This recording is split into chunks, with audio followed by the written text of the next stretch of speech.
सबसे पहले I choked on my food because I was talking while eating. Next, I jumped into the pool so water went up my nose. Next, I got water in my ear while swimming. Then next one, I was outside in the wind so something got in my eye and now it's watering a lot. उसके बाद है I rubbed my eye so an eyelash got in it and now it's bothering me a lot.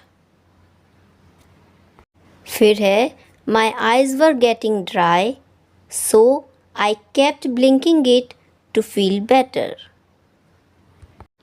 Then we have I don't know why but my throat feels scratchy like something is poking it. फिर है I have mouth sores because of the heat and now even talking feels painful. And then the last one, I tried a new lipstick so my lips swelled up and feel a bit itchy. For more such videos, like, share, comment, subscribe. See you in the next video. Bye bye.